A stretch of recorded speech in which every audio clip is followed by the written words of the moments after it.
आज हम लोग जो है बिजनेस साइकिल के बारे में पढ़ेंगे मेजरली। जैसे हमारी लाइफ जो है कभी भी कांस्टेंट नहीं होती है, करेक्ट। हर समय अप्स एंड डाउन्स होती रहती है लाइफ में। उसी तरह बिजनेस जो है वो भी, या फिर इकोनॉमी जो है वो भी अप्स एंड डाउन्स के रूप में चलती है। आपकी प्रिपरेशन भी कभी अप में चलेगी, कभी डाउन में चलेगी, कभी माइंडसेट अप होगा, कभी माइंडसेट डाउन होगा।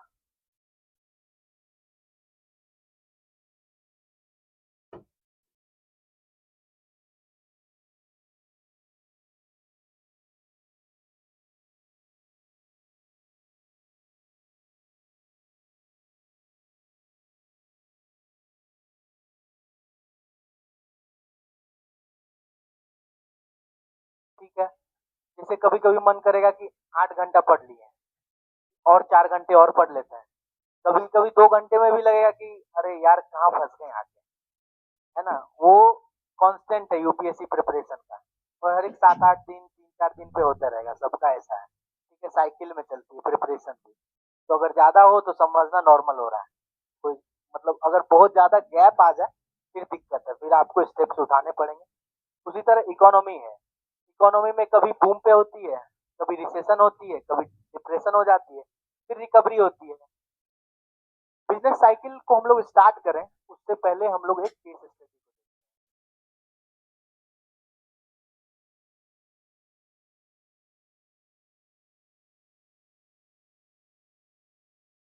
इसमें जो क्लासिकल केस स्टडी जो कि हम लोग बहुत बार पहले सुन भी चुके हैं, वो है ग्रेट डिप्रेशन 1929 की। आपकी नोट्स में भी वो 1929 को 1U 2U करके कुछ हो गया, तो उसको 1929 कर लेना। केस स्टडी लिखी होगी आगे, अब देखना वहां पे। वॉल स्ट्रीट डाउनफॉल ऑफ 1929 है वो। ठीक है। हाँ, उसी में इस साइड देखना, उसकी जो ईयर्स है ना, इस साइड देखो हेडिंग में दिखा। ईयर देखो उसमें 1929 होना चाहिए वहां पे, कुछ ऊपर नीचे हो गई होगी, तो उसको आप करेक्ट कर लेना।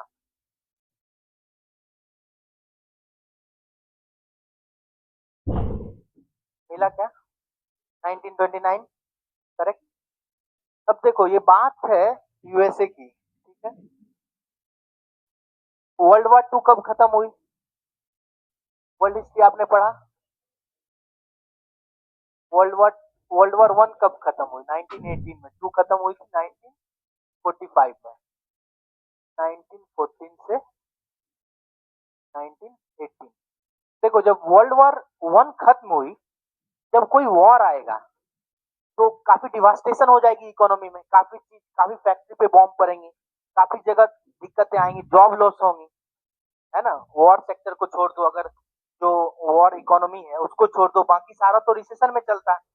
बाकी सारे जगह एकदम डाउन टर्न है, ना तो एम्प्लॉयमेंट है, लोग को खाने के लिए खाना नहीं है, जिंदगी का कोई भरोसा नहीं है, तो लोग इन्वेस्टमेंट कहाँ से करेंगे, पैसा क्यों लगाएंगे अगर डूबना है। तो जब वॉर वाली सिचुएशन होती है तो इकोनॉमी एकदम डाउन टर्न में चली जाती है। फिर जो है 1914 1918 में वर्ल्ड वॉर 1 खत्म हो चुकी थी। अब जो था वर्ल्ड को फिर से बिल्डअप करने का समय था। तो हुआ यूं कि यूएसए में इन्वेस्टमेंट काफी आने लगी, प्राइवेट सेक्टर इन्वेस्ट कर रहे हैं, काफी बिजनेस बढ़ रही हैं, एक्सपोर्ट्स हो रहे हैं, सारे कुछ हो रहे हैं, जॉब क्रिएट हो रहे हैं, इकोनॉमी में बूम है, सब जगह मजे ही मजे। बूम कहने का मतलब सभी चीज अप पॉइंट पे है, सभी चीज बहुत बढ़िया चल रहा है। अब जब बूम में इकोनॉमी है तो पैसे से पैसे बन रहा है। आज स्टॉक मार्केट में इंडाइसेस 100 है तो कल 110 हो गई, फिर 120 हो गई। तो जब ऐसा टाइम आता है ना, तो लोग क्या करते हैं कि जितना पैसा बनाना चाहे और वो बना लेना चाहते हैं। तो वॉल स्ट्रीट जो है ना वो फेमस है, यूएस का स्टॉक मार्केट है। वहां पे जैसे अपना दलाल स्ट्रीट है बॉम्बे में, जहाँ पे सेंसेक्स वगैरह बीएससी की ऑफिस है, बॉम्बे स्टॉक एक्सचेंज।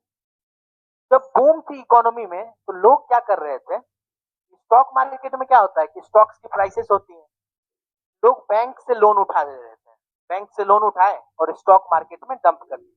तो स्टॉक मार्केट में डिमांड्स बढ़ने लगी, जो जो शेयर की प्राइसेस थी तो वो बिक रही है कितनी में, 19 100 की मान लो कि 150 की बिक रही है। जो उसकी इंट्रिंसिक वैल्यू थी, जो 100 की बिकनी चाहिए, वो 150 की बिक रही है। क्यों हुआ है? Because there was demand in the economy. अब क्या हुआ कि ये जो है ये इन्फ्लेटेड है ना, ये रियलिस्टिक नहीं है, ये कुछ समय के लिए है। को कभी ना कभी टूटना ही था इस प्राइस को, जितना भी 100 150 ले लो, 200, कभी कभी तो रातों रात इतने प्राइसेस बढ़ते हैं। तो अब 1929 आते आते इकोनॉमी अपने आप को एडजस्ट करती है। ठीक है।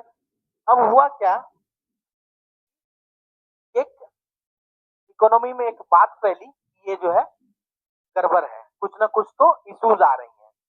तो अब एक ब्लैक थर्सडे करके टाइम आया यूएस में, जिसको 1929 में ही अक्टूबर 24 अक्टूबर थी। तो ब्लैक थर्सडे को क्या हुआ, वॉल स्ट्रीट में लगभग 11 से 12% का शेयर एक दिन में टूट गया।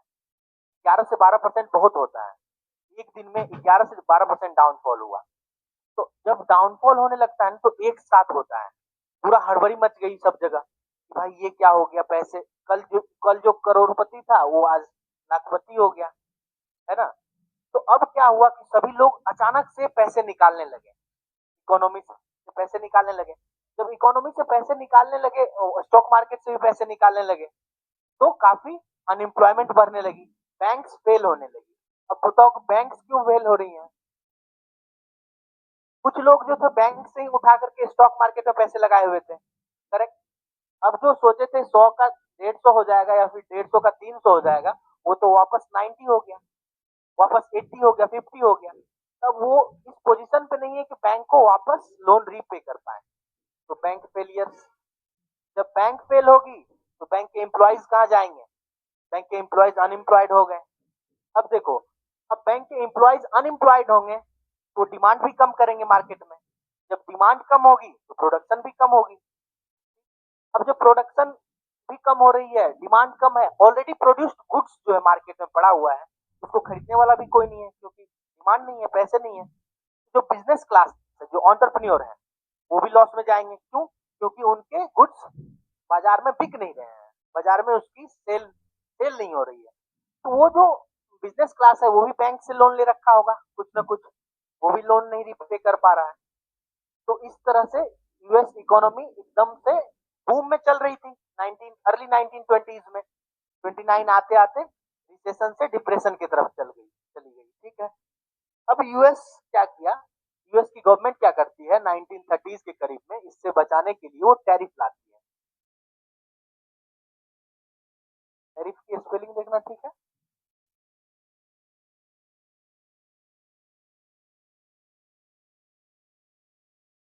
हाँ, टी ए। एक,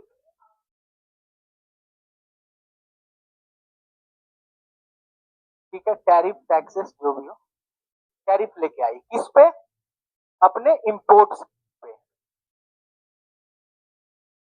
इंपोर्ट्स पे। अब देखो 1920s आते आते यूएस इकोनॉमी काफी ओपन हो चुकी थी, उसकी इंटीग्रेशन वर्ल्ड इकोनॉमी से काफी ज्यादा हो चुकी थी। जो कि हमारी 1990s के बाद हुई, जो इंडियन इकोनॉमी ओपन बहुत ज्यादा कब हुई? एलपीजी रिफॉर्म्स के बाद। लेकिन यूएस इकोनॉमी 1920s में ही इसकी इंटीग्रेशन वर्ल्ड इकोनॉमी के साथ बहुत ज्यादा हो चुकी थी। अब जो है ये यूएस इकोनॉमी की जो गवर्नमेंट, यूएस गवर्नमेंट है, वो सोच रही है कि हमारे मार्केट में जो हमारा प्रोडक्शन नहीं सेल हो रहा है, एक्सपोर्ट जो बाहर की जो एक्सपोर्ट्स आ रही हैं, दूसरे देश की जो आ रहे हैं, उसको रोकते हैं टैरिफ लगा के। तो वो क्या की कि टैरिफ लेके आ गई यूएस के इंपोर्ट्स पे। अब यूएस इंपोर्ट कहां से कर रहा था? यूके से कर रहा था, जर्मनी से कर रहा था। अब अब इनकी जो प्राइसेस है यूएस में, काफी डिपेंडेंट थे ये लोग यूएस में, इनकी जो गुड्स की प्राइसेस है यूएस में काफी ज्यादा हो गई। जर्मनी और यूके, जो भी फ्रांस की दूसरी नेशंस है, प्रोड्यूसिंग नेशन, उनकी जो गुड्स है वो यूएस में, क्योंकि टैरिफ लग गई यूएस में, तो प्राइस हाई होगी उनकी गुड्स की। तो अब इनकी गुड्स वहां पे बिक नहीं रही है, ऑलरेडी यूएस में डिप्रेशन है, लोगों के पास पैसा नहीं है। तो अब जो यहाँ पे 1929 का जो डिप्रेशन था, उसकी इम्पैक्ट वर्ल्ड इकोनॉमी पे भी पड़ती है, इधर भी वो जा रही है। अब यहाँ के जो इंडस्ट्रिस्ट हैं, यहाँ की जो बैंक है, वो भी फेलियर होने लगी। तो ये जो ग्रेट इकोनॉमिक डिप्रेशन थी 1929 की, वो लगभग 3-4 सालों तक चली।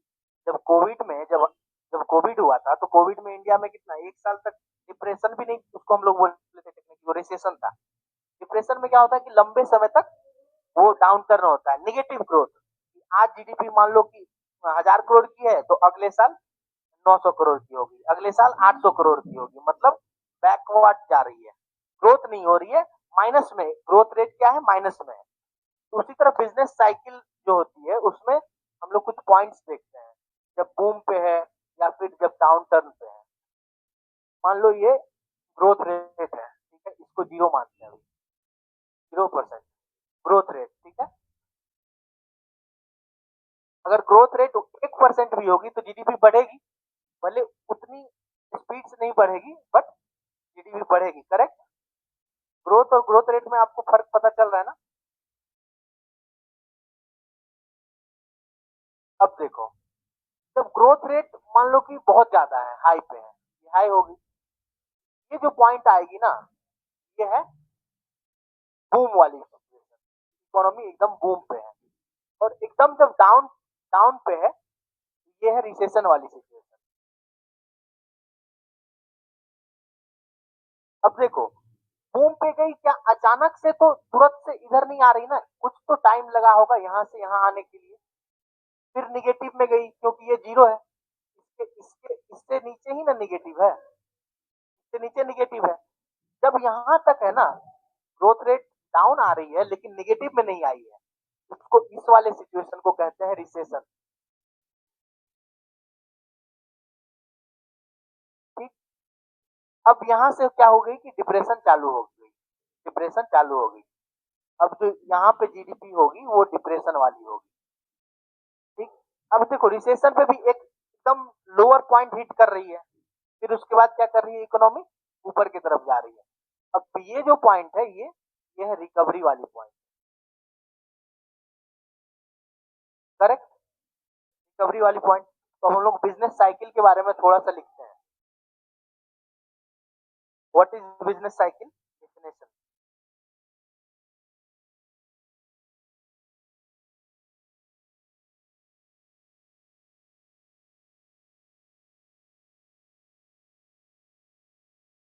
साइकिल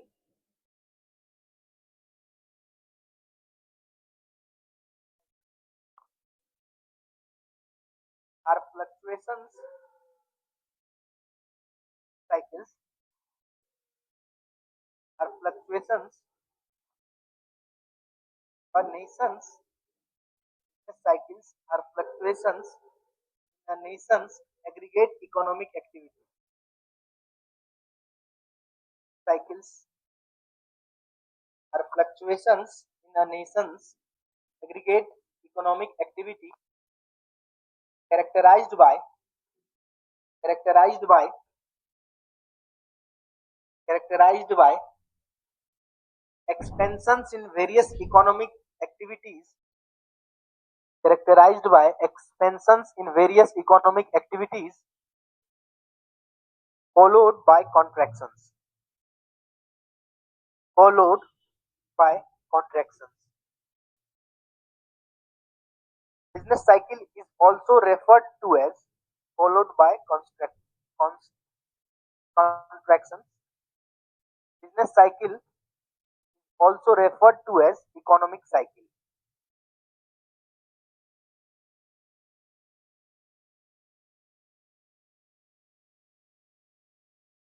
अब इसमें हम लोग एक डायग्राम बना लेते हैं। अब इसको बना लो, दिख रहा है या फिर वापस से बना दो।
इस वाले पॉइंट को पीक भी कहते हैं, इसको ट्रॉफ कहते हैं, TROUGH।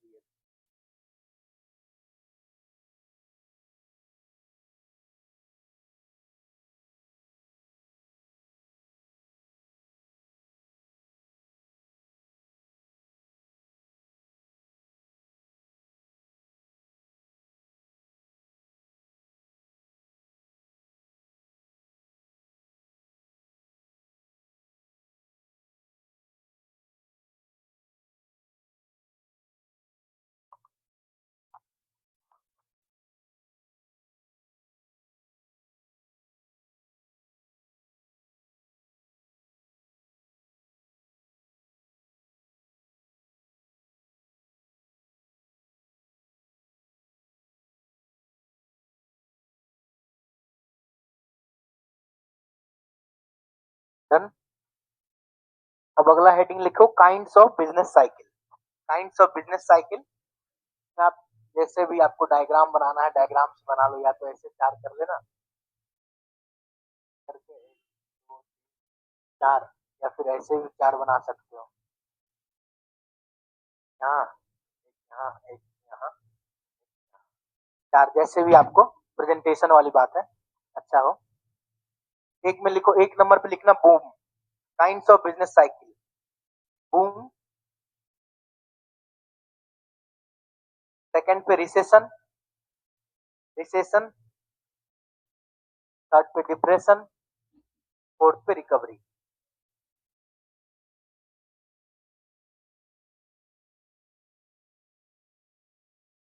Boom, recession, depression, recovery, ये चार साइकिल्स की फेज हो।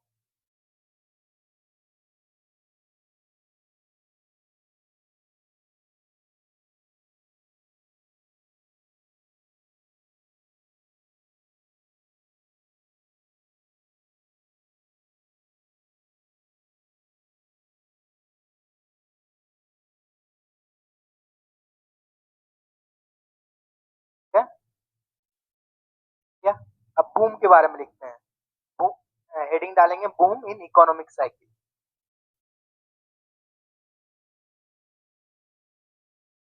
Boom in economic cycle. A boom refers to a boom refers to a boom refers to a period of boom refers to a period of rapid economic expansion, rapid economic expansion and growth, rapid economic expansion and growth, characterized by increased output, employment and investment, characterized by increased output, employment and investment।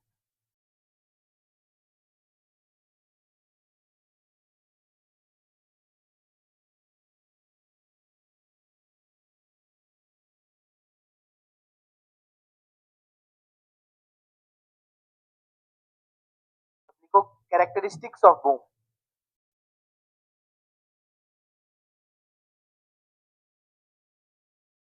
Characteristics of boom. Number one, high GDP growth. Number one, high GDP growth. Number two, low unemployment. Low unemployment. Number three, rising prices. Number three, rising prices. Rising prices के आगे हम थोड़ा सा इसको explain भी करते हैं। Increased demand can lead to higher prices of goods and services. Demand demand can lead to higher prices of goods and services, potentially causing inflation. Potentially causing inflation.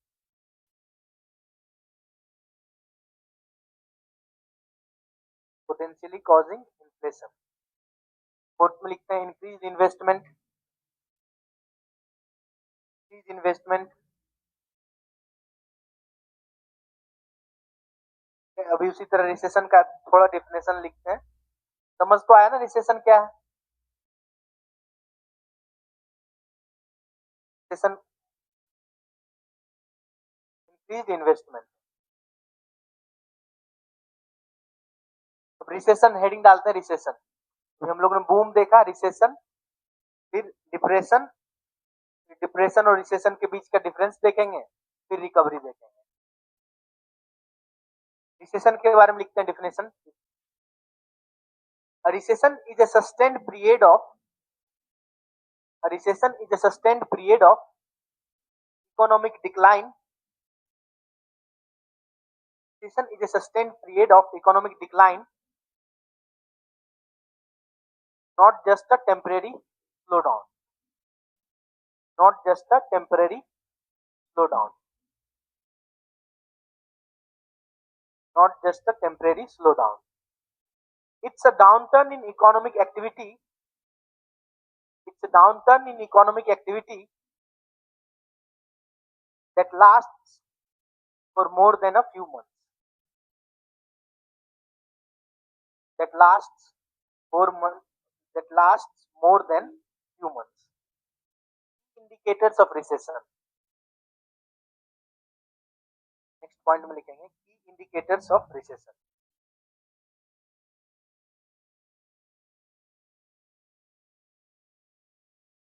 Indicators of recession. Recession are indicated by recession are recessions are indicated by weak or negative growth in real GDP. Weak or negative growth in real GDP. Recessions are indicated by weak or negative growth in real GDP, rising unemployment rates, comma देखें, rising unemployment rates, rising unemployment rates, and a decline in various other indicators, and a decline in various other indicators like consumer spending, and a decline in various other indicators like consumer spending, business environment, and overall economic activities.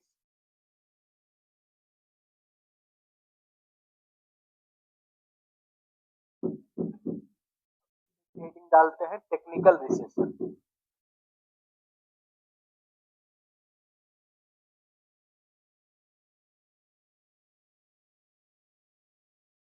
Technical recession का आप लोगों ने कभी नाम सुना, encounter किया हो कभी न्यूज वगैरह में? टेक्निकल रिसेशन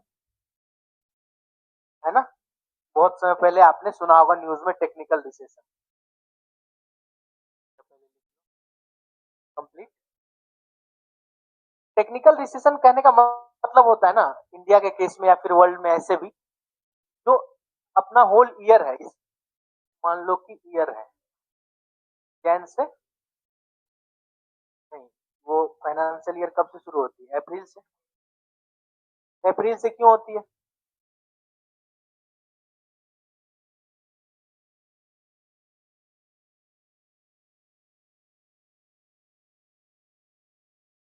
अप्रैल से इसलिए हम लोग स्टार्ट करते हैं ना इंडियन केस में जनरली, क्योंकि अप्रैल तक आते आते जो रबी क्रॉप्स होती है वो कट चुकी होती है, तो हम लोग को काउंट करने में सही रहता है।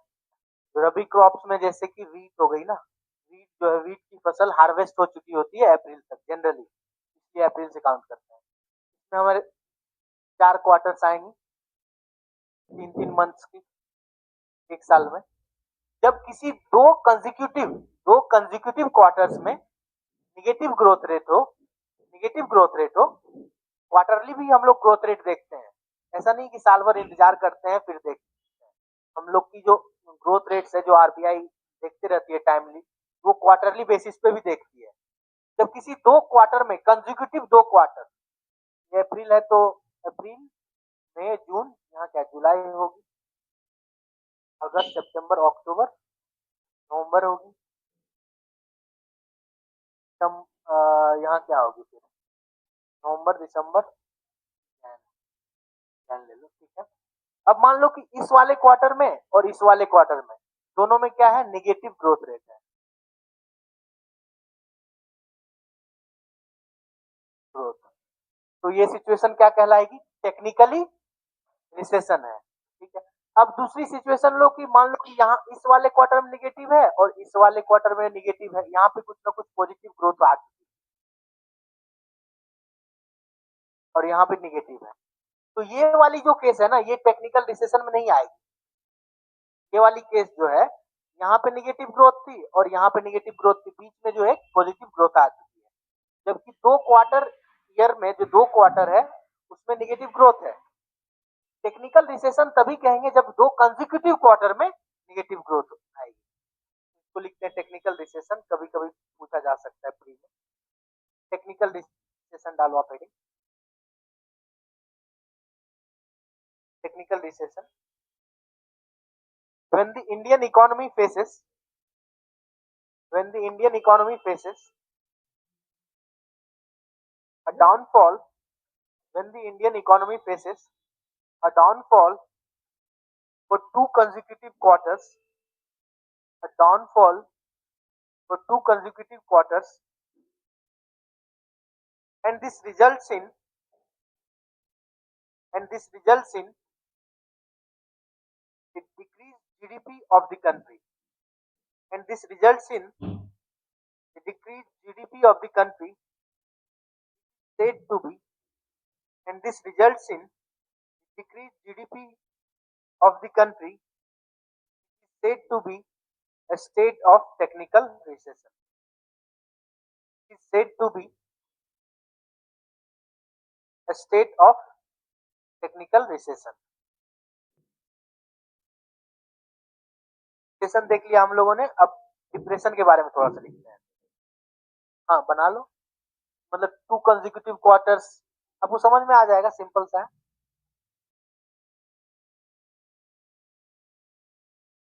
वाले केस में ऐसे करके कर देना कि टेक्निकल रिसेशन है, यहाँ पे टेक्निकल रिसेशन लिख के काट देना। ये अगर दो क्वार्टर कंसेक्यूटिव नहीं है तो फिर नहीं कहलाएगी।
हो गया। अब डिप्रेशन लिखते हैं। रिसेशन लिख लिए, चार साइकिल्स में दो कंप्लीट होगी। अब डिप्रेशन लिखते हैं। Depression heading, in context of depression में, context of business cycles context of business cycles a depression is a severe and prolonged context of business cycles a depression is a severe and prolonged downturn in economic activities lasting lower than a typical recession, lasting longer than lasting longer than lasting uh, a depression is a severe and prolonged in economic activity downturn in economic activity lasting longer than a typical recession। मतलब recession से ये लंबे समय तक चलेगी। कोविड-19 हमने देखा था जब रिसेशन आई थी, तो वो टेक्निकली तो 2 ही बार हुआ था, नेगेटिव ग्रोथ रेट थी। लेकिन जब डिप्रेशन 1929 की देखते हैं, ग्रेट डिप्रेशन, वो 3-4 सालों तक देख चला था। एक बार हम लोग ना यूएसए की ग्रोथ रेट देखते हैं। अ,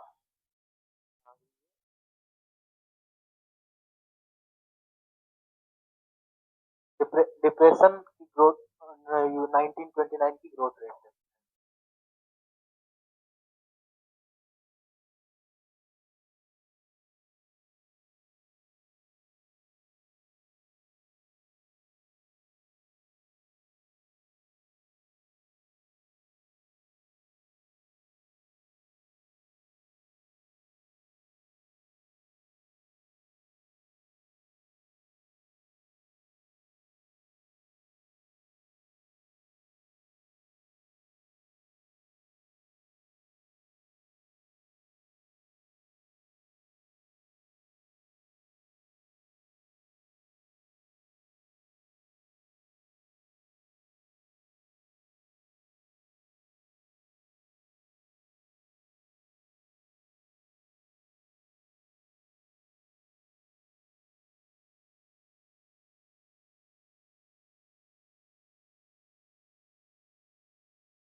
ये देखो, यूएस की हमने ग्रोथ देख रखी है, मतलब निकाला है 1929, 1930, 30, 31, 32, देख रहे हो आप। जब ये डिप्रेशन वाली पॉइंट थी 1929 की, देखो जीरो से ये डाउन आ गई ना, ग्रोथ रेट डाउन है। फिर इस वाले क्वार्टर में भी डाउन ही था, 1930, 31 के आसपास भी सारा नेगेटिव ग्रोथ रेट है। फिर 32 के बाद 33 देखो थोड़ी कम हुई, फिर आगे ये अब जा रही है धीरे धीरे। अब हुई, फिर थोड़ी अप हुई, थोड़ी अप हुई, फिर जो है, फिर यहाँ फिर 1938 के आसपास थोड़ी डाउन हुई होगी, क्योंकि यहाँ पे फिर वर्ल्ड वॉर 2 स्टार्ट हो चुकी है ना। अब देखो यूएस में जब ग्रेट डिप्रेशन चल रही थी, तो काफी समय तक, लगभग 1933 तक नेगेटिव ग्रोथ रेट था। यहाँ पे हमने देखा था फर्स्ट क्लास में ही, थोड़ा सा हिंट किए थे आप लोगों को। यहाँ पे फ्रैंकलिन डी रोजवेल्ट चुन के आते हैं यूएस प्रेसिडेंट 1933 के आसपास।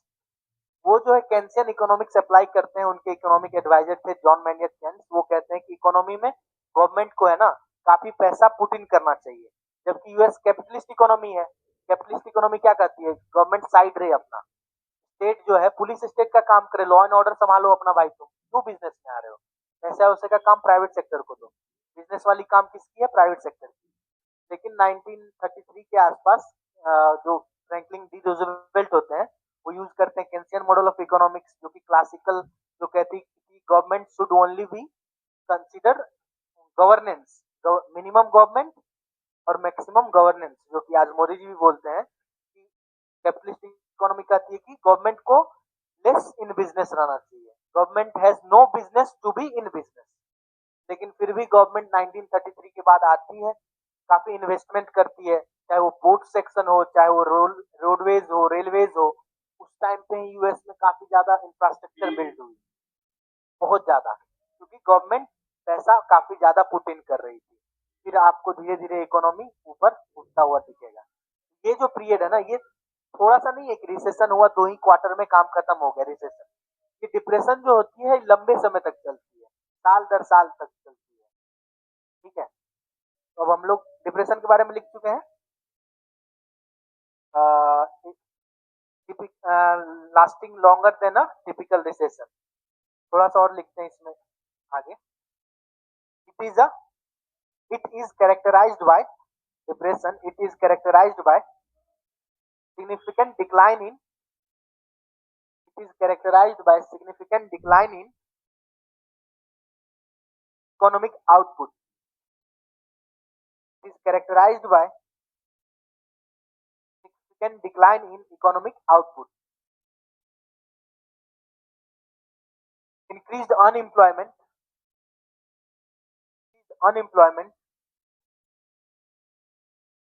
and a general decline in unemployment and a general decline in consumer and business confidence and a general decline in consumer and business confidence.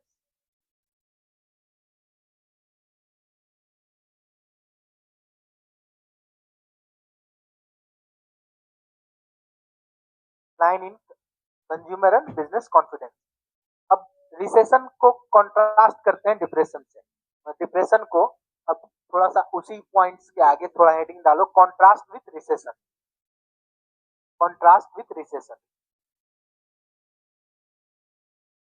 while contrast with recession में लिखेंगे while both recession and depression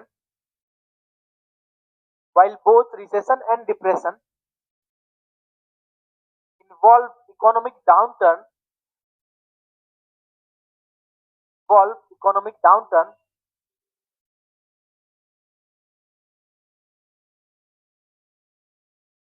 depressions are characterized by greater severity. While both recessions and depression involve economic downturn, depressions are characterized by greater severity and longer duration. Stop.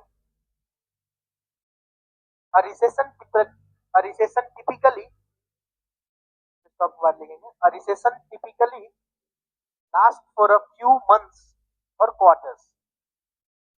A recession typically lasts for a few months or quarters, while a depression can last for years. Examples में लिख लेते हैं।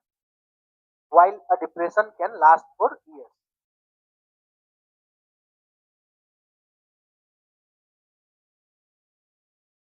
Example लिखते हैं।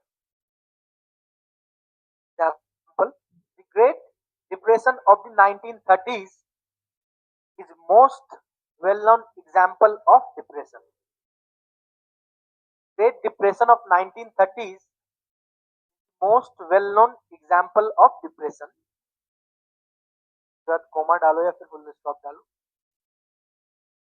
Most well-known example of depression. COVID-19 recession of 2020. COVID-19 recession of 2020 is an example of severe recession but not a depression. COVID-19 recession of 2020 is an example of severe recession. COVID-19 recession of 2020 is an example of a severe recession but not a depression.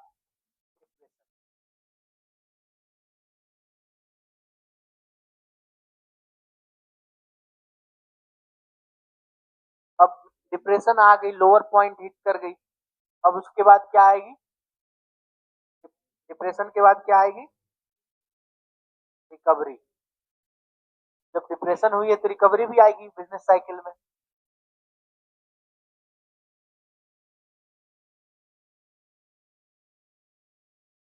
हम लोग boom से शुरू किए थे, ये था जो कि पीक थी, फिर रिसेशन हुई, फिर डिप्रेशन में आ गई, फिर अब जो यहाँ से लोअर पॉइंट हिट करने के बाद आगे बढ़ रहे हैं हम लोग, जो भी इकोनॉमिक पॉलिसी लाओ, कुछ भी लाओ, इन्वेस्टमेंट लाओ, अब ये जो पॉइंट आएगी ये क्या कहलाएगी? रिकवरी वाली। ठीक है, अब देखते हैं, रिकवरी लिख लेंगे बाद में। अब रिकवरी भी डिफरेंट काइंड्स ऑफ रिकवरी होती है, जैसे अब कभी कोविड-19 के टाइम पे क्या हुआ था? कोविड-19 के टाइम पे आपने देखा था कि ग्रोथ रेट डाउन गई, अचानक से रातों रात, मतलब स्टॉक मार्केट फॉल होने लगी थी, डाउन हुई, लेकिन जैसे ही कोविड-19 खत्म होती है फिर शूट करती है ग्रोथ रेट, अब होती है। आप देखोगे इंडियन मतलब 2020 के बाद की ग्रोथ रेट देखना, माइनस में आ गई थी, -9, किसी सेक्टर में तो -18% थी, सर्विस सेक्टर में काफी ज्यादा लॉसेस हुई, यानी कि डाउन गई, फिर जो है एकदम से शूट कर रही है, क्योंकि ये एक इमरजेंसी वाला सिचुएशन था ओवरऑल वर्ल्ड में। तो ये जो शेप बना रही है ना, ये वी शेप बना रही है, आप देखो ध्यान से देखना, अचानक से डिप हुई, फिर जब सिचुएशन खत्म होती है तो फिर इकोनॉमी रिबाउंड करती है अपने आप को। ये इस वाले रिकवरी को बोलते हैं वी शेप रिकवरी। ठीक, इस तरह एक और दूसरे तरह का रिकवरी अलग अलग तरह का है। अब कभी कभी क्या होती है, मान लो कि इकोनॉमी डाउन गई, ठीक है, अब इकोनॉमी डाउन गई, फिर कुछ दिन के लिए फिर अप गई, फिर कुछ ऐसा सिचुएशन हुआ ना कि फिर डाउन होने लगी, फिर अप होने लगी। अब ये देखना डब्लू डब्लू शेप में दिख रहा होगा, इसको इकोनॉमिस्ट कहते हैं, जब ऐसा सिचुएशन आए ना, इसको इकोनॉमिस्ट कहते हैं कि ये डब्लू शेप रिकवरी है। 2008 का जो रिसेशन हुआ था, आप लोग थोड़ा सा पता है यूएस में, जिसको 2008 में एक रिसेशन आई थी वर्ल्ड इकोनॉमी में, कई इकोनॉमिस्ट उसको भी डब्ल्यू शेप मतलब जब वहां से रिकवर कर रहे थे तो उसको इस वाले में रखते हैं 2008 में। ये हम लोग देखेंगे जब बैंकिंग पढ़ेंगे ना, तब देखेंगे जब बैंक्स फेल हुई थी। इंडिया में कम हुई थी क्योंकि इंडिया 2008 के आसपास उतनी ज्यादा इंटीग्रेटेड नहीं थी वर्ल्ड इकोनॉमी से जितनी आज है ना। ये जब यूएस में 2008 में रिसेशन आई थी, फेलियर ऑफ बैंकिंग सिस्टम था, हालांकि जो हाउसिंग क्राइसिस भी उसे कहते हैं। हुआ क्या था कि हाउसिंग सेक्टर ना एकदम बूम पे चली गई। लोग क्या कर रहे थे कि लोन ले रहे थे, उसको हाउसिंग सेक्टर में डाल रहे थे कि इस हाउस की प्राइस आज 1 करोड़ है, तो हो सकता है 1 साल बाद 1.5 करोड़ हो जाए, 2 करोड़ हो जाए, तो रिटर्न लोगों को काफी दिख रहा था ना। तो वो क्या कर रहे थे, तो वहां पर भी यहाँ पे भी लोग क्या करने लगे कि लोन पे लोन लेने लगे, बैंक से लोन लेने लगे। अब बैंक वालों को भी लोन देना है, बैंक वालों को भी लोन देना है क्योंकि उसका इनकम हो रहा है ना लोन से, लोन पे वो इंटरेस्ट कमाता है उसका। तो बैंक क्या करने लगी कि सब स्टैंडर्ड लोन भी देने लगी। अब जब अपन लोन लेने जाएंगे बैंक के पास तो कुछ एसेट रखेंगे ना, वहां पे कुछ ना कुछ दिखाएंगे कि मेरा सोर्स ऑफ इनकम ये है, या फिर एसेट देखो इसको हम जो है रखते हैं उसको। तो अब बैंक्स के जो एम्प्लॉय है वो भी उतना चेक नहीं करने लगे उस पेपर्स को। जो पेपर्स ले रहे हैं कि अच्छा तुम्हारा पेपर्स है, इस हाउस का पेपर है, तो तुम्हें और लोन दे रहे हैं। तो अब क्या हुई कि हाउसिंग सेक्टर में जो है ना बहुत प्राइसेस अप हो गई। अब अचानक से फिर इकोनॉमी अपने आप को रीसेट करेगी, फिर जब इकोनॉमी रीसेट करती है तो हाउसेस की प्राइसेस एकदम से डाउन हो जाती है, तो फिर बैंक फेलियर होने लगी, काफी बैंक बैंक फेल होने लगी। उसकी इम्पैक्ट फिर यूरोप में गई। यूरोप उस समय इंडिया में भी थोड़ी बहुत इम्पैक्ट आई थी। आपको अगर हम स्टॉक इसकी इम्पैक्ट देखना है, थोड़ा सा हम लोग स्टॉक मार्केट की तरफ चलते हैं। 2008 का और 20 वाला भी हम लोग को देख के लेना चाहिए। बीएससी है ना,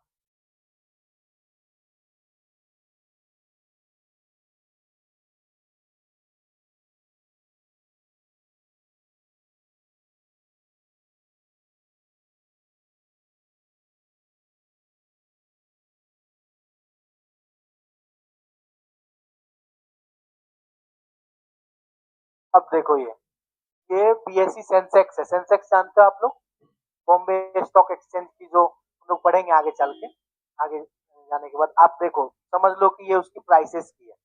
1991 से बढ़ रही है देखना। ये वाला पीरियड 11 की है, यहाँ पे 8 हुई होगी। इसके बाद में ये वाली जो देखो ये 2008 आ गई ना, ये डाउन गई है अप होने के बाद यहाँ पे। अब देखो ये 2020 की टाइम पीरियड होगी। और इधर जाओ। देखो यहाँ पर भी आपको दिख रहा है ना, ये वी वाला जो अभी बात की है, अचानक से डाउन गई फिर अप होती है। तो और enlarge करें यहाँ। अब देखो ये जो वी वाली बात है वो हमने देखा यहाँ पे। अब देखो 2008 वाला जो बात की है यहाँ पे, देखो यहाँ पे थोड़ी बहुत इंडिया पे भी इफेक्ट पड़ी है ना। तो इसी तरह से डिफरेंट काइंड्स ऑफ रिकवरी भी होती है। तो अभी हमने कौन सा देखा था, डब्ल्यू शेप रिकवरी देखा। एक और तरह का रिकवरी है, हालांकि उसको रिकवरी नहीं कहना चाहिए, एक होती है एल शेप रिकवरी। लेकिन इसमें रिकवरी है ही नहीं, कुछ रिकवर कहाँ किया। अचानक से इकोनॉमी डाउन हुई, फिर डाउन का डाउन ही रह गई, लेकिन लोग पढ़ते हैं एल शेप। थोड़ी थोड़ी मान लो कि ये ऐसे नहीं हो के ऐसे ऐसे हो रही है थोड़ी। एकदम एल नहीं है, थोड़ा सा लग रहा है एल से। ये वाला केस जो है ना जापान में देखने को मिला। जापान 90s 1990 के बाद 1990s में जापान का जो डिकेडल ग्रोथ है वो एकदम 1% या फिर 0.2% इसके आसपास होने लगा। एक दो दिन नहीं, सालों साल, 10 साल। इसको जापान में इस वाले पीरियड को 1990 से आप 2000 कह लो, कई लोग इसे स्ट्रेच करके 2011 भी कर देते हैं, कई लोग अभी तक बोलेंगे कि भाई 2020 तक भी जापान जो है ना उस चीज से रिकवर नहीं कर पाया है। क्यों? क्योंकि एल शेप्ड है। ये वाले जनरेशन को जापान में कहते हैं लॉस्ट जनरेशन। 1990 से 2000 तक के उन जनरेशन को जो कि उस टाइम पे कॉलेज में थे या फिर जॉब मार्केट में थे। क्यों? क्योंकि ग्रोथ रेट ही नहीं हुई इकोनॉमी में ग्रोथ ही नहीं हुई। तो इसके पीछे इकोनॉमिस्ट बहुत अलग अलग थ्योरी देते हैं। कई लोग कहते हैं कि वर्ल्ड वॉर टू खत्म होने के बाद जापान जो है 1980 तक 1985 तक काफी ड्रास्टिकली ग्रो किया, अपने आप को बिल्डअप किया, तो इकोनॉमी काफी हाई हो गई। उसके बाद जब 1990s आई तो ईस्ट एशियन इकोनॉमिक जो है जैसे इंडिया हो गया, वियतनाम हो गया और भी साउथ ईस्ट एशियन नेशंस जो भी है, पहले क्या था कि जापान ही टेक्निकल हब हुआ करती थी जो वेस्ट को एक्सपोर्ट करेगा या फिर जो भी कुछ। अब चाइना भी डेवलप होने लगी 1990 के बाद, तो जापान का मोनोपोली जो था जो एशियन मार्केट में जो जाइंट थी जापान, उसका तो ये शेयर टूटने लगा। और जापान की तब तक में जो डेमोग्राफी है वो भी दिक्कत करने लगी। जापान में बर्थ रेट कम हो चुका था और अभी जो है जापान में जो डिपेंडेंट पॉपुलेशन है वो ज्यादा है। जब इकोनॉमी में लोग ही नहीं होंगे तो डिमांड कहाँ से करेंगे? अगर ज्यादा ओल्ड एज है तो जेरियाटिक्स गुड्स का ज्यादा डिमांड होगा, जो बूढ़े लोग यूज करते हैं उसका। जो यंग यूज करते हैं, यंग वन है ही नहीं। जापान में अभी एक कॉन्सेप्ट है कि मतलब गवर्नमेंट लेके एक रूल लेके आई है कि जो भी लोग गांव की तरफ रहेंगे, उनके पास जितने बच्चे हैं उनके 6 लाख रुपीज पर रुपीज की टर्म में आएगी, फिर 6 लाख रुपीज पर ईयर दिया जाएगा उनको, पर बच्चे। और लेकिन कंडीशन क्या है, आपको गांव की तरफ रहना है। उनका कहना है कि जो टोक्यो है या फिर जो मेजर सिटीज है जापान में, वहां पे इतनी ज्यादा पॉपुलेशन हो चुकी है कि उनका जो कल्चर है वो भी गड़बड़ा रहा है, जो कि उनका इनिशियल जो कल्चर हुआ करता था जापान का। तो हालांकि ये अलग एग्जांपल्स में आएगा, बट ये एल शेप आप समझ रहे हो ना क्या है। ठीक। अब इसके बाद एक और देखते हैं यू शेप रिकवरी है, टाइप्स ऑफ रिकवरी है। यू शेप, अब देखो कि अचानक से इकोनॉमी डाउन टर्न हो रही है, ठीक है, कुछ टाइम तक फिर जो है उसी रेट में चलती है, फिर अपवर्ड होती है। अब ये इस सिचुएशन में आएगी जब कोई क्राइसिस हो। एक एग्जांपल है 1973 के आसपास ऑयल क्राइसिस हुई,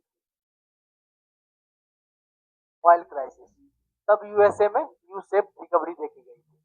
अब जब ऑयल क्राइसिस आई 1973 में, तो क्या हुआ था कि जो कोई ओपेक कंट्रीज में है, जो भी आपको गल्फ कंट्रीज है, वो एम्बार्गो लगा दी थी ऑयल पे, मना कर दी थी देने से, जो भी रीजंस रहा हो। तो अब यूएस के जो इन्वेस्टर्स हैं उनको डर लगने लगा कि भाई, क्योंकि ऑयल पे ही अपना ट्रांसपोर्टेशन सिस्टम अभी भी काफी डिपेंडेंट है। इंडिया की जो इम्पोर्ट है उसमें भी लगभग $100 बिलियन ऑयल पे जाती है, पेट्रोलियम प्रोडक्ट्स पे जाती है।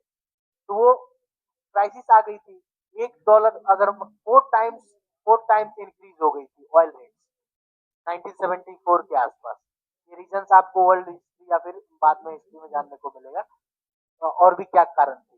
फिर जब मान लो खत्म हुई, चीजें खत्म हुई, जब नॉर्मलसी हुई, नॉर्मलसी जो भी एग्रीमेंट पैक्ट वगैरह यूएस तो उसमें तेज है ना, वो खत्म हुई तो फिर वो टूट डाउन कर दिए। ये कौन सी? ये है यू शेप रिकवरी।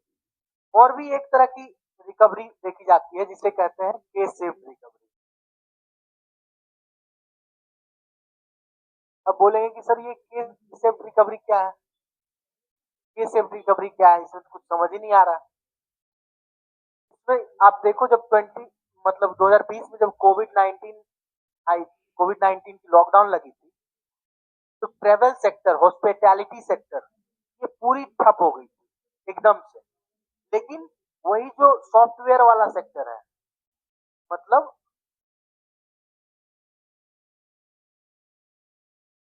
हाँ digital sector, work from home हो रहा था,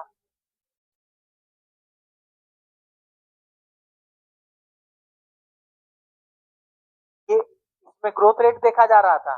और जो हॉस्पिटैलिटी सेक्टर थी, होटल्स थी, टूरिज्म थी, वो तो एकदम डूबे जा रहे थे।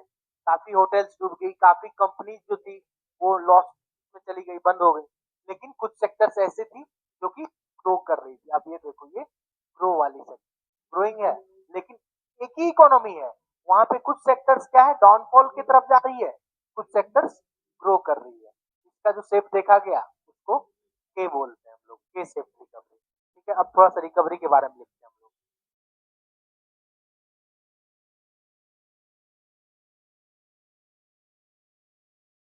Recovery in business cycle,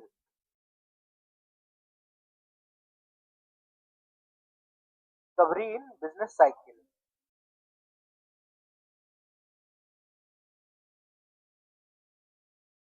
economic recovery, economic recovery is the phase of business cycle, economic recovery is the phase of business cycle which comes which comes following a recession and is characterized by comes following a recession as depression,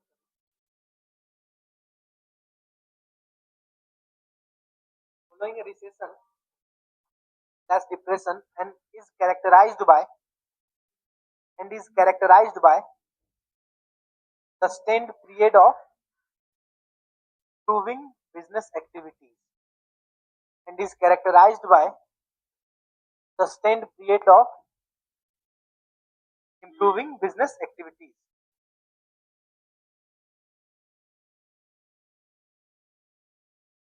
Normally during an economic recovery,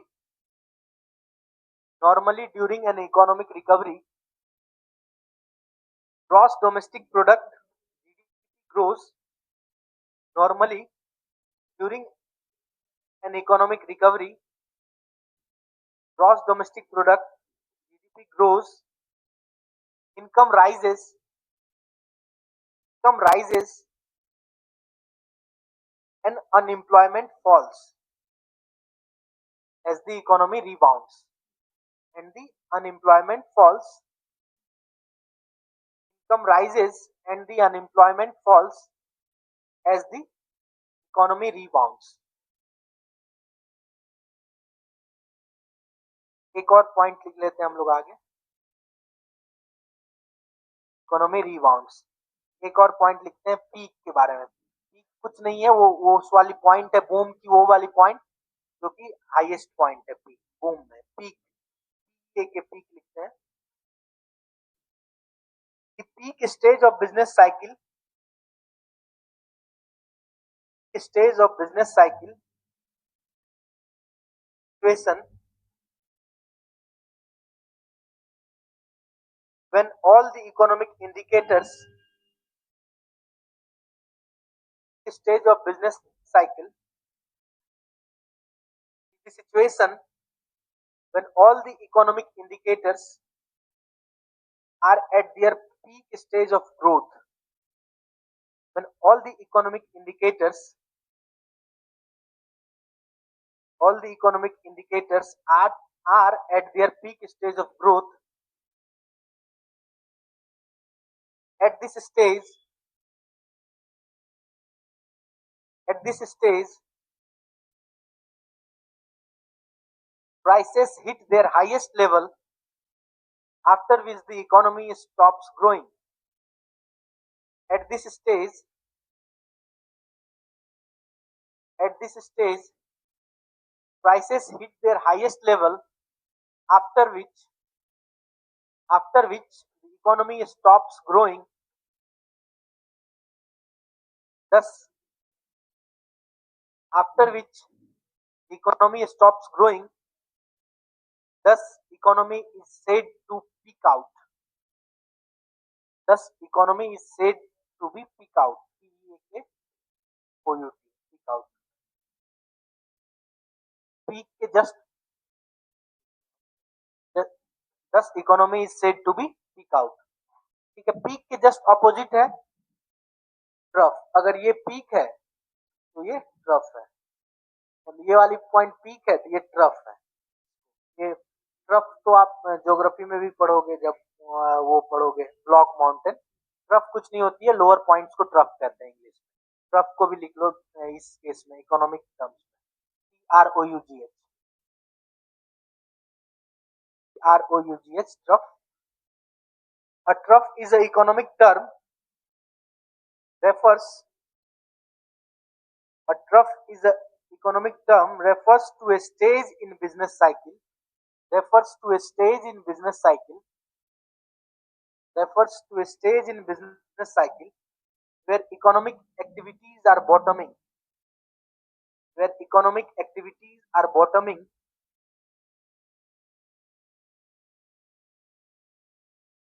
or where prices are bottoming before a rise, where economic activities are bottoming or where prices are bottoming before a rise.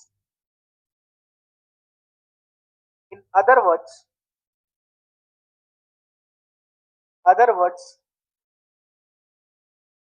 trough trough is the end of the depression stage. In other words, trough is the end of the depression stage. Other words, trough is the end of the depression stage leading to path of recovery. Leading to path of recovery. अब types of recovery देखते हैं। जब trough hit करेगी तो फिर अब इससे नीचे और क्या हो सकता है, इससे नीचे कुछ ना कुछ ऊपर ही होगा, है ना। तो ट्रफ के बाद जो है क्या होगी, रिकवर करेगी इकोनॉमी। तो टाइप्स ऑफ रिकवरी अभी हमने देखा, वी शेप, डब्ल्यू शेप, के शेप, कुछ नहीं है, सिंपल सा, उसको हल्का हल्का लिख लेते हैं। टाइप्स ऑफ रिकवरी में देखते हैं क्या, हाँ, एक्सपेंशन। जब यहाँ पे ये हो सकता रिकवरी कर रही है ना, जनरली इकोनॉमी एक्सपेंड ही करेगी। ठीक है, अब हो सकता है, अब आप ये देखो रिकवरी कब कर रही है, जब डिप्रेशन के बाद है या फिर रिसेशन के बाद है। अभी मान लो कि ग्रोथ रेट कितनी, मान लो कि 7% ग्रोथ रेट है। ठीक है, अब गवर्नमेंट और या फिर बिजनेस, यहां से भी तो अभी इकोनॉमी एकदम डाउन टर्न में नहीं थी, अपने पास कुछ ना कुछ ग्रोथ रेट था। फिर भी गवर्नमेंट क्या कर रही है कि हमें 7 नहीं, हमें 12 चाहिए, हमें 15 चाहिए।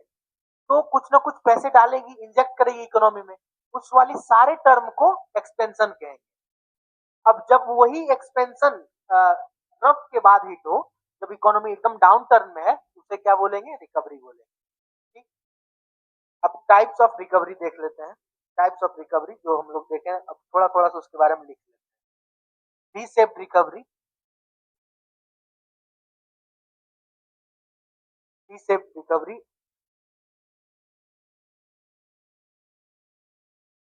डैश दे के लिखते हैं। A sharp decline in economic activities, a sharp decline in economic activities followed by a sharp decline in economic activities followed by a rapid and robust recovery. A sharp decline in economic activities followed by a rapid and robust recovery. V shaped recovery का आप वहां पे diagram बना लो हल्का सा, ये वाला diagram we बना के ग्रोथ रेट लिख लेना, इधर में रिकवरी लिख लेना। वी शेप्ड रिकवरी में एक डायग्राम बना लो वी शेप की, और उस एग्जाम्पल में लिख दो ग्लोबल रिकवरी। एग्जाम्पल में global recovery following the COVID-19 pandemic, certain sectors. Global recovery following the COVID-19 pandemic in certain sectors.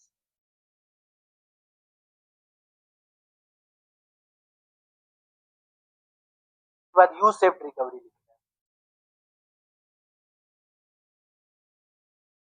You shaped recovery.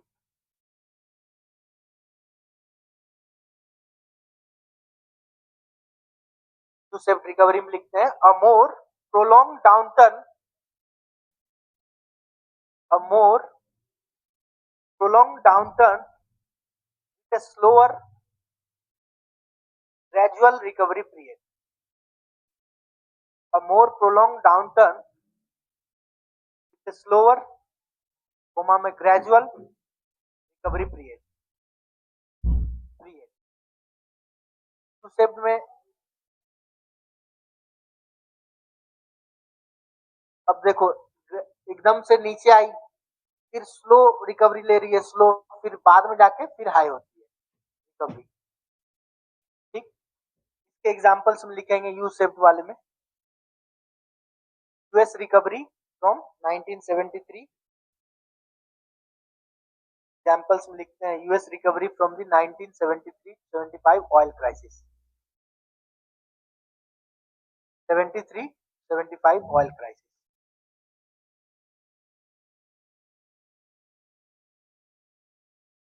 उसके बाद लिखते हैं W shaped recovery, W shaped recovery, W shaped recovery को double dip recovery भी कहते हैं, bracket में लिख लो double dip recovery.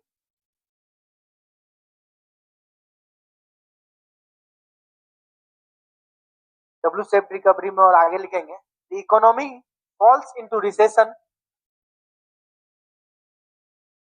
The economy falls into recession, recovers briefly, the economy falls into recession, recovers briefly, and then dips back, and then dips back into another downturn. Economy falls into recession, recovers briefly, and then dips back into another downturn before finally recovery. Before finally recovery. Before finally recovery. Examples में लिखते हैं, example में some economies experienced, example में W shaped recovery के example में some economies experienced this pattern, some economies experienced this pattern during the global financial crisis, during the global financial crisis of 2008-9, 2008-9, due to fluctuating market conditions. Some economies experienced this pattern, यानी W-shaped recovery pattern, during the global financial crisis of 2008 due to fluctuating market conditions. Due to fluctuating market conditions. अब next लिखो L shaped recovery,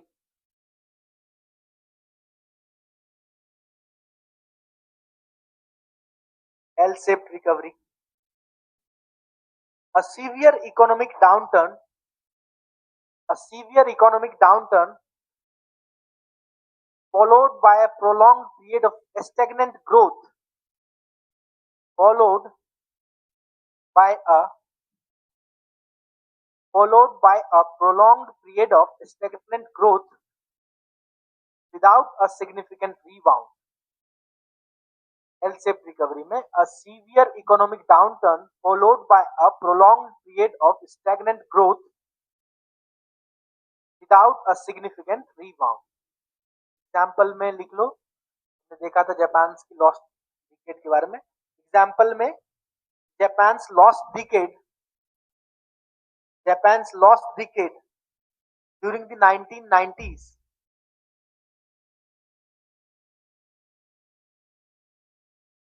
Japan's lost decade during 1990s. Next एक और recovery बचती है के shaped recovery.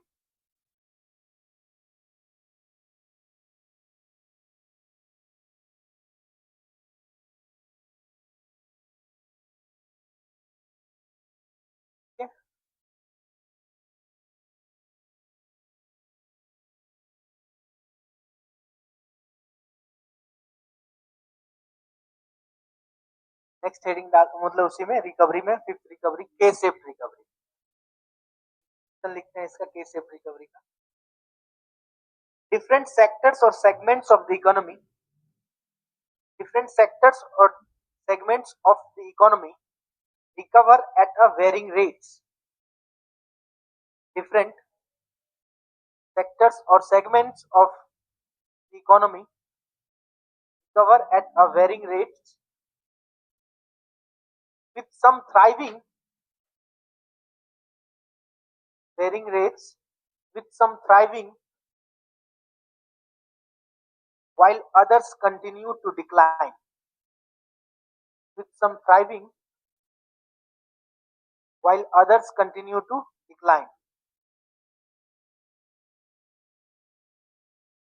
Example में लिखते हैं while others continue to decline.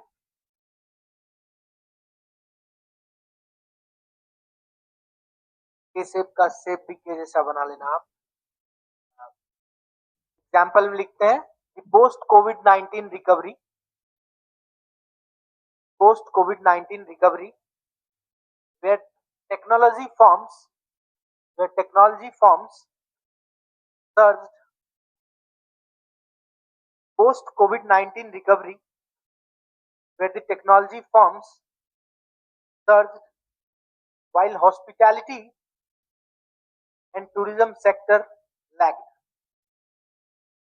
Where hospitality and tourism sector lagged.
हुआ?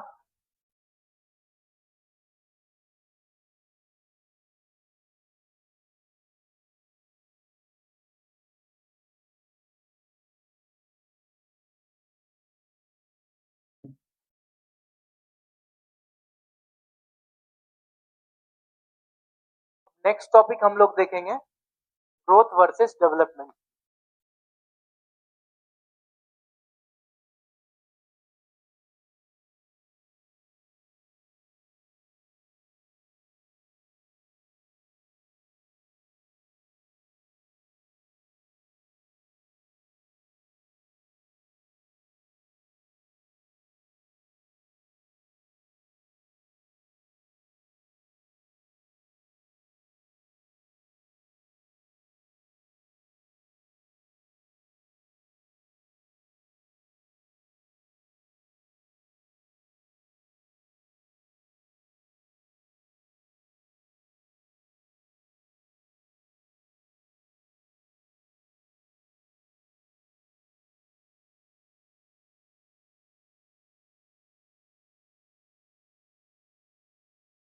नेक्स्ट टॉपिक देखते हैं ग्रोथ वर्सेस डेवलपमेंट, क्योंकि कॉमन पार्लेंस में भी हम लोग सुनते रहते हैं कि ग्रोथ हो रही है, डेवलपमेंट नहीं हो रही है, इकोनॉमी में डेवलपमेंट चाहिए, सभी लोग डेवलप नहीं हो रहे हैं, ग्रोथ की रेट इंडियन इकोनॉमी की डिजाइड नहीं है, हमें 5 ट्रिलियन इकोनॉमी पहुंचना है, डेवलप इकोनॉमी बननी है। अभी टारगेट क्या है, अभी जो गवर्नमेंट है उसकी टारगेट क्या है, डेवलप इकोनॉमी बनने की।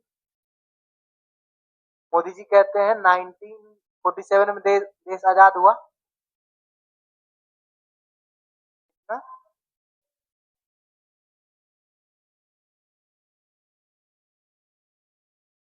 अभी टारगेट है 1947 में हमें independence milli.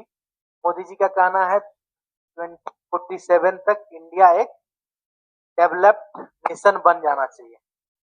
Developed nation, not developing. जो हम लोग टैग लिए घूम रहे हैं वर्षों से, India is a developing nation, developing nation, leader of developing nation भी बन जाते हैं हम लोग काफी चीजों में, है ना। उसको उस समय तक 2047 आते आते हमें क्या बनना है? Developed nation. डेवलप्ड नेशन बनने के लिए एक हमें डिसेंट लेवल ऑफ ग्रोथ चाहिए, डिसेंट लेवल ऑफ डेवलपमेंट भी चाहिए। डेवलप्ड नेशन कहने का मतलब क्या? जब अपन इमेजिन करते हैं तो डेवलप्ड नेशन यूरोपियन, जो वेस्टर्न यूरोपियन नेशंस हैं उसके बारे में देखते हैं।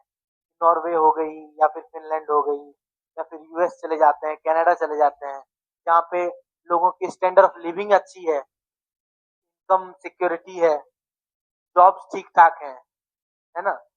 तो डेवलप डेवलप नेशन होने के लिए हमें क्या चाहिए? ग्रोथ चाहिए, एक लेवल ऑफ ग्रोथ चाहिए, इकोनॉमी ग्रो करनी चाहिए। सिर्फ ग्रो ही नहीं करनी चाहिए, ग्रोथ के साथ डेवलपमेंट भी चाहिए। टेक्निकली डेवलपमेंट जो है ग्रोथ से अलग है। क्यों? क्योंकि जब हम बात ग्रोथ की करते हैं तो ये न्यूमेरिकल बात करती है, ठीक है। 7% ग्रोथ, 8% ग्रोथ, 20%, 10%, जो भी हो, जीडीपी वाली टर्म आ गई कि जीडीपी हो गई, नेशनल जीएनपी, ये सब जो है, जो न्यूमेरिकल टर्म्स है, ये ग्रोथ ग्रोथ किस पे फोकस करती है? न्यूमेरिकल टर्म्स पे, क्वांटिटेटिव टर्म्स पे, जिसको हम लोग क्वांटिटी बेसिस पे एग्जैक्टली बता सकते हैं। कितनी परसेंट की ग्रोथ हो रही है, पॉइंट पॉइंट पॉइंट में भी बता सकते हैं, मल्टीपल, हाँ, मल्टीपल डेसिमल्स में बता सकते हैं। तो वो वाली जो चीजें हैं उसको ग्रोथ कहेंगे। जैसे कि हमें अगर 2047 तक डेवलप इकोनॉमी बननी है तो कई इकोनॉमिस्ट बोलते हैं कि हमें इंडिया की जो ग्रोथ रेट होनी चाहिए, पर ईयर ग्रोथ रेट होनी चाहिए, वो डबल डिजिट में होनी चाहिए, यानी मोर देन 10% और 10% होनी चाहिए, जो कि उस लेवल पे अभी हम लोग नहीं है। ठीक। अब डेवलपमेंट जो है, डेवलपमेंट कहती क्या है कि ग्रोथ तो ठीक है, इकोनॉमी ग्रो करे, बट क्या हो कि सभी लोग, मतलब अधिकतर लोग देश में अनएजुकेटेड है, हेल्थ सेक्टर अच्छा नहीं है ना। तो जो इनकम डिस्पैरिटी है, ग्रो कर रहा है जीडीपी। अब मान लो कि देश में 2% लोग ऐसे हैं जो कि काफी ज्यादा ग्रो कर रहे हैं, उनका ग्रोथ बहुत बढ़िया है, उनके पास सब चीज है, उनके पास जो इनकम है वो साल दर साल मल्टीप्लाई होते जा रही है। बट जो 80%, 90% जनता है, उनके पास तो इनकम है नहीं, उनके पास सस्टेनेंस की प्रॉब्लम है। ओवरऑल अगर देखा जाए, इंडियन जीडीपी कितने नंबर पे आती है? अगर हम इन टर्म्स ऑफ नंबर्स देखें, वर्ल्ड 5th लार्जेस्ट जीडीपी हम लोग। कौन कौन सा हमसे आगे है? यूएस, चाइना, चाइना के बाद जापान या जर्मनी। जापान जर्मनी दोनों आसपास ही रहती है, तो कौन ऊपर कौन नीचे देख लेना। फिर इंडिया।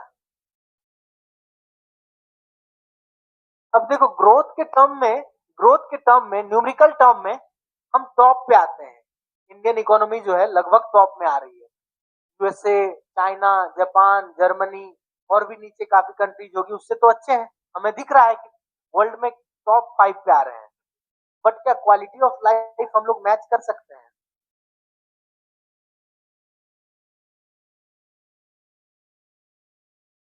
कई सेक्टर्स में तो हम लोग श्रीलंका से भी पीछे हो जाते हैं।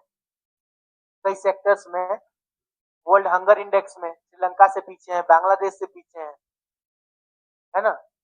तो डेवलपमेंट वाली जो एस्पेक्ट है, डेवलपमेंट वाली एस्पेक्ट किस चीज पे फोकस करती है? क्वालिटी ऑफ लाइफ के बारे में।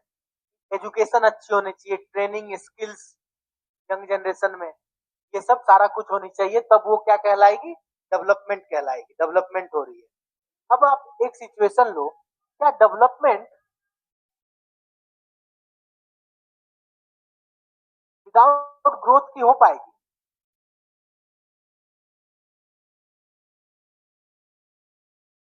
बिना ग्रोथ के डेवलपमेंट कैसे होगी? पहले पैसे चाहिए ना इकोनॉमी में एज ए होल।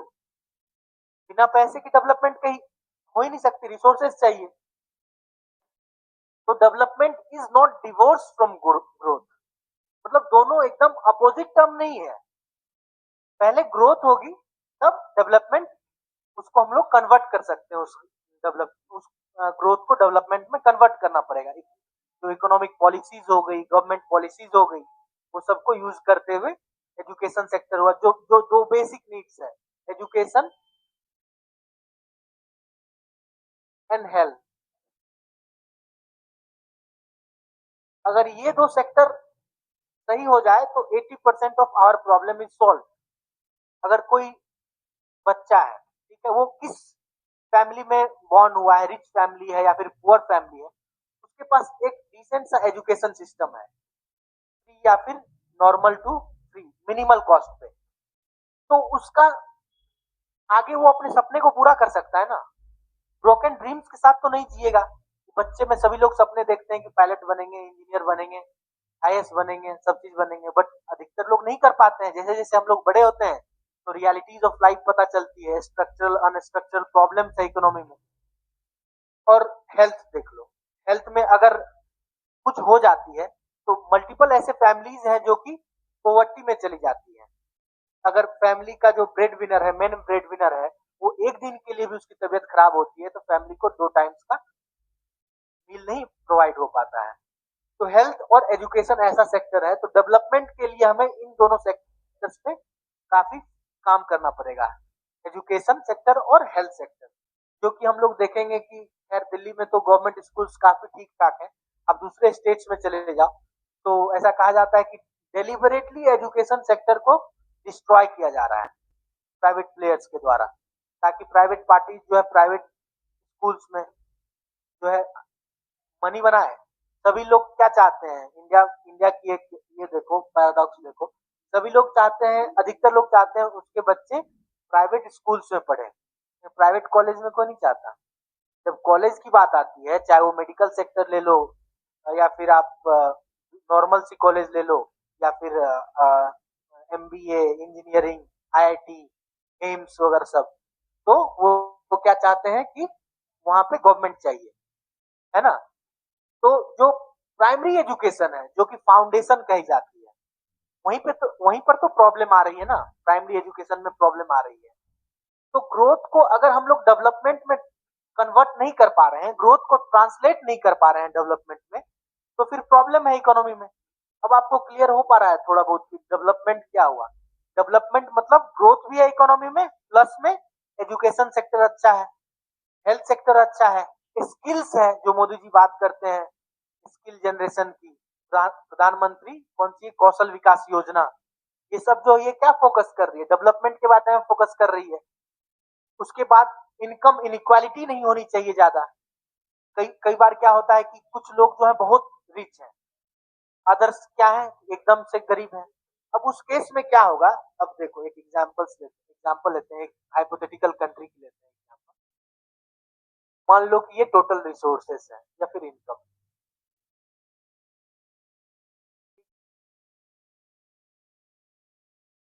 तो हम मान लो यहाँ पे 2% लोग इतने रिसोर्स के हकदार हैं और इधर कितने लोग हैं, 98%। अब देखो इस केस में क्या होगी ना, अब जो ये 2% लोग हैं, इनके पास क्या है, रिसोर्सेस की कमी नहीं है, जो बेसिक नीड्स होगी वो तो फुलफिल होगी। उसके जब बेसिक नीड्स फुलफिल होगी तो वो क्या करेंगे, पैसे से पैसे बनाएंगे, तो वो लैंड में इन्वेस्ट करेंगे। उस कारण से क्या हुआ है, आप देखोगे दिल्ली जैसे शहरों में या फिर अब छोटे शहरों में भी, क्योंकि इंडिया में इनकम डिस्पैरिटी इतनी है, लैंड की प्राइस देखो आप, इतनी शूट अप करती है। छोटे छोटे से प्लॉट की करोड़ में, मल्टीपल करोड़ करोड़ में प्राइसेस है। क्यों? क्योंकि इनकम डिस्पैरिटी है इकोनॉमी में। जो 2% लोग हैं जो कि अफोर्ड कर सकते हैं, इनकी बेसिक नीड्स पूरी हो गई और फिर भी पैसा बहुत है। अब मान लो इतना रिसोर्स था इनको, इतने में ही इनका बेसिक नीड्स, हेल्थ, एजुकेशन, घूमना फिरना, डिसेंट स्टैंडर्ड ऑफ लिविंग पूरी हो रही है। अब ये इतना जो रिसोर्स बच रहा है उसको क्या करेंगे, वो स्टॉक मार्केट में डालेंगे, पैसे से पैसे बनाएंगे। डिमांड और क्या है उनके पास, बेसिक गुड्स की तो डिमांड ऑलरेडी पूरी हो चुकी है। तो आप देखोगे कि लैंड की प्राइसेस एकदम से शूट अप हो रही है। अब ये जो है 2%, अब इनको क्या होगा, लग्जरी लाइफ स्टाइल भी चाहिए, लग्जरी लाइफ स्टाइल चाहिए क्योंकि हमारे पास रिसोर्स है, पैसे हैं। अब ये क्या करेंगे कि जो बाहर की गुड्स हैं, जो आउटसाइड कंट्रीज की गुड्स हैं, वो ज्यादा डिमांड करेंगे, हमें स्टैंडर्ड ऑफ लिविंग और हाई रखना है, हमें ब्रांडेड गुड्स दो, सब चीज इंपोर्टेड चाहिए। तो जब अब इंपोर्टेड चीज ये खरीदेंगे तो इंडिया की जो अपनी जो इंडस्ट्रीज है उनकी गुड्स ज्यादा नहीं बिकेंगी, है ना। तो अब क्या होगा कि ये इंपोर्टेड गुड्स भी खरीद रहे हैं, लैंड की प्राइस बढ़ा रहे हैं। अब ये देखो इनकी जो है 98% इनकी बेसिक नीड्स भी पूरी नहीं हो रही है। इनको हेल्थ एजुकेशन रोजमर्रा की जिंदगी के लिए ये रोज स्ट्रगल कर रहे हैं, रैट रेस में पड़े हुए हैं। अब इतना जो रिसोर्स है इसमें इनकी बेसिक नीड्स ही नहीं पूरी हो रही है, ये फिर आगे का सोचेंगे कैसे, आगे का कैसे सोचेंगे। यहाँ यहीं पे प्रॉब्लम है, यानी कि इनइक्वालिटी ऑफ इनकम जो है वो इकोनॉमी को भी एट लास्ट बहुत ज्यादा सफर कराती है। ठीक है, ग्रोथ और डेवलपमेंट का आप कॉन्सेप्ट समझ रहे हैं ना। ग्रोथ और डेवलपमेंट टेक्निकली थोड़ा अलग है, डेवलपमेंट वाइडर वाइडर टर्म है, क्वालिटेटिव है। फिर आगे और हम लोग देखेंगे डेवलपमेंट में ही, डेवलपमेंट से सिर्फ काम नहीं चलेगा, डेवलपमेंट जो है इंक्लूसिव डेवलपमेंट होनी चाहिए।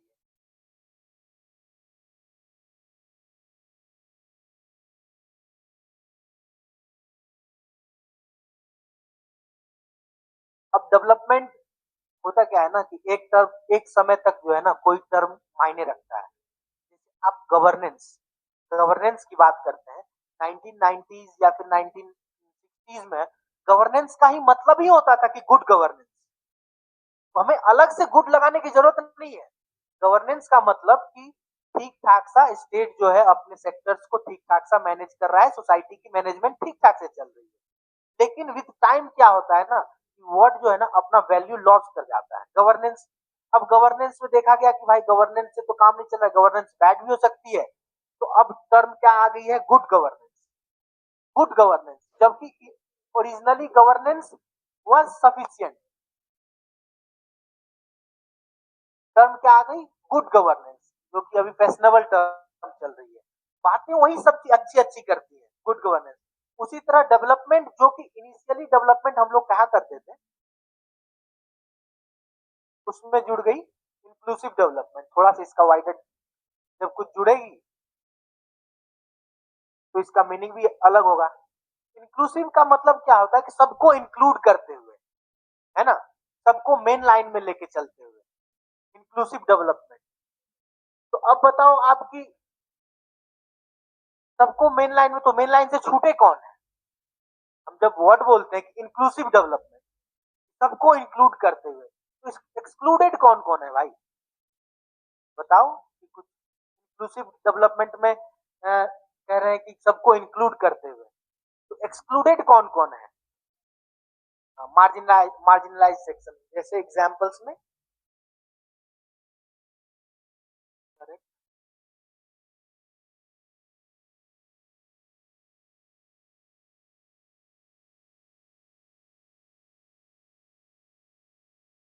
इंक्लूसिव डेवलपमेंट कहते हैं कि सभी लोगों को साथ लेके चलेंगे।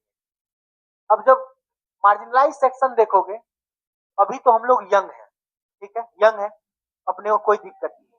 लेकिन जो ओल्ड एज पर्सन है, जो बूढ़े लोग हैं, वो तो मार्जिनलाइज है, प्रॉब्लम है ना। तो हम लोग ओल्ड एज को भी मतलब,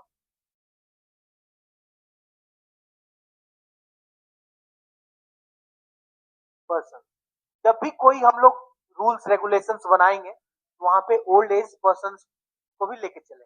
फॉर एग्जाम्पल मैं लास्ट ईयर 2023 में वहां गया था, सिंगापुर। सिंगापुर में मुझे देखने को मिला, जो बसेस होती है ना, बसेस, तो हर एक बसेस में व्हील चेयर के लिए स्पेसेस थी। और बस की, यहाँ दिल्ली में भी वो चीज है बसेस में, लेकिन वो किसी को पता ही नहीं, वो कभी खुलती नहीं। बस स्टॉप पे जाओगे तो व्हील, जो बस की एंट्री गेट होती है ना पीछे वाली, वहां से ना ऐसे करके एक मतलब गेट के पास से निकलती है व्हील चेयर चलाने के लिए। वो नीचे जाएगी, फिर वहां जो व्हील चेयर पे बैठे होंगे ओल्ड एज पर्सन, वो उनके व्हील चेयर को ड्राइवर उतरेगा या फिर कंडक्टर बस से उतरेगा, उसको उनको अंदर लेगा। तो सिंगापुर में ये चीज देखने को मिला कि मतलब ओल्ड एज पर्सन के लिए कितना अच्छा है। मतलब अगर वो स्टॉप पे बैठे हैं, स्टॉप पे अपने व्हील चेयर के साथ हैं, तो बस आएगी, बस रुकेगी, और बस से वो वाला स्टैंड निकलेगा, जिससे कि उनके व्हील चेयर को बस में, और बसेस में भी व्हील चेयर के लिए स्पेशल बैंड्स लगे हुए हैं, सीट बेल्ट्स हैं, व्हील चेयर्स इधर उधर ना हो, है ना, जो कि हम लोगों को इंडिया में भी है, ऑन पॉलिसी पेपर्स हम लोगों के पास है, बस में वो चीज है यहाँ पे काफी दिल्ली बसेस में, लेकिन वो करता ही नहीं। क्यों? क्योंकि अपने एक्सेस नहीं है, लोगों के प्रति जागरूकता नहीं है, दूसरी बात हम लोग उतने सेंसिटाइज नहीं है, बस ड्राइवर बोलेगा हम क्यों उतरे भाई, ऑलरेडी भीड़ है, ऑलरेडी इतनी चीज है, तो इंक्लूसिव डेवलपमेंट वहां पे नहीं देखने को मिलेगी। अब इसी तरह ओल्ड एज पर्सन हो गया, अब मेन लाइन में कौन नहीं है, चाइल्ड हो गया, विमेन को भी रखा जाता है मार्जिनलाइज सेक्शन में, विमेन होगी, फार्मर्स हो गए, अब कास्ट बेस्ड प्रॉब्लम्स भी है इंडिया में,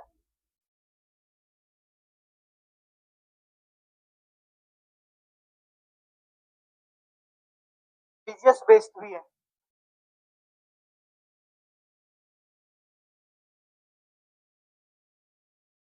जब हम लोग डेवलपमेंट में इन सभी सेक्टर्स इन सभी लोगों की नीड को साथ लेके चलते हैं, तब कहते हैं इंक्लूसिव डेवलपमेंट, मतलब सबको इंक्लूड करते हुए। ऐसा नहीं कि सिर्फ अगर पॉलिसी मेकिंग में हम यंग हैं, मेल हैं, तो सिर्फ ज्यादातर उसी उधर ही फोकस होगा, नहीं, देश के डेवलपमेंट में सभी लोगों का जब हिस्सा होगा, हिस्सेदारी होगी, और उनके नीड्स को, उनके डिमांड्स को रखा जाएगा, तब उसको बोलेंगे inclusive development, growth development, inclusive development. अब हम लोग थोड़ा सा ग्रोथ डेवलपमेंट के बारे में देखते हैं। ग्रोथ के बारे में लिख लो आप, ग्रोथ एंड डेवलपमेंट थोड़ा सा डिफाइन करेंगे।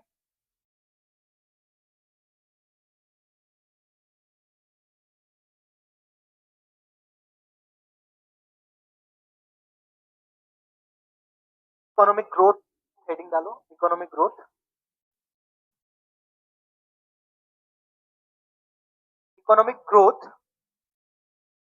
refers to an increase in economic growth refers to an increase in the production of goods. Economic growth refers to an increase in the production of goods and services over a specific period over a specific period often measured by over a specific period often measured by gross domestic product. It focuses on quantitative expansion focuses on quantitative expansion without necessarily addressing without necessarily addressing equity or social well-being, without necessarily addressing equity or social well-being. Economic development लिखेंगे, economic development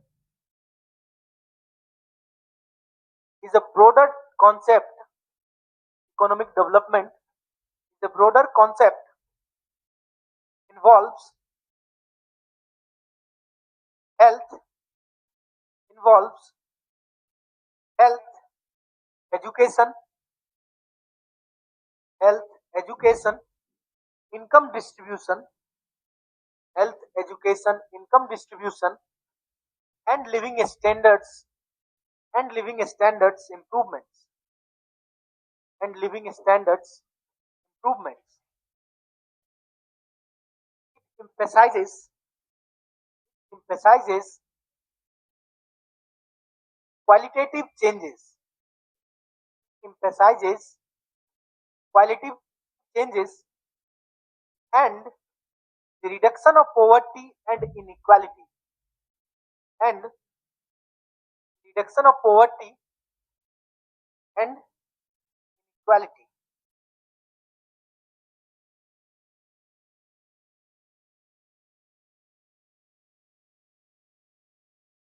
अब थोड़ा सा और लिखते हैं हम लोग, indicators of growth and development.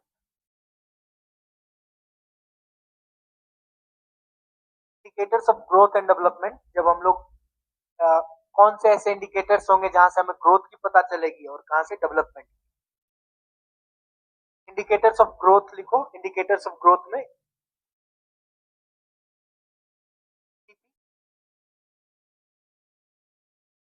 Indicators of growth में जीडीपी, सब क्वांटिटेटिव टर्म्स आएंगे इसमें। GDP,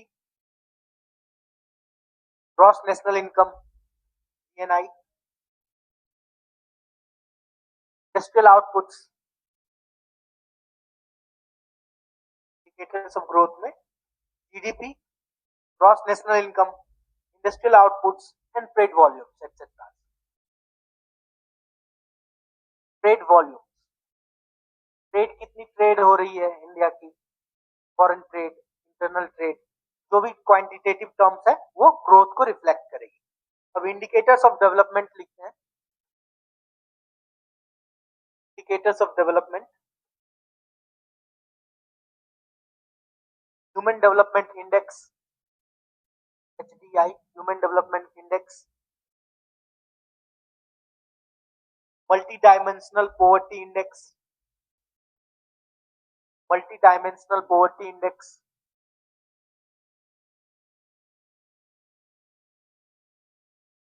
multi dimensional poverty index, gender inequality index,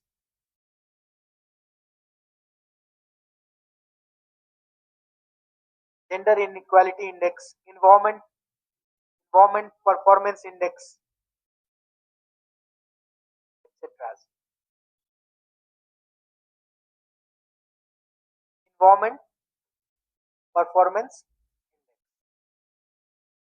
environment जिसको बोलते हो, environment परफॉर्मेंस इंडेक्स। अब इन जो इंडिकेटर्स ऑफ हम लोग डेवलपमेंट जो देखे, ह्यूमन डेवलपमेंट इंडेक्स, उसके बाद और भी चीजें हैं, गिनी कोफिशिएंट है, इनइक्वालिटी करने की, इक्वालिटी देखने के लिए इकोनॉमी में, ये सब हम लोग कल करेंगे। ठीक है, थैंक यू क्लास।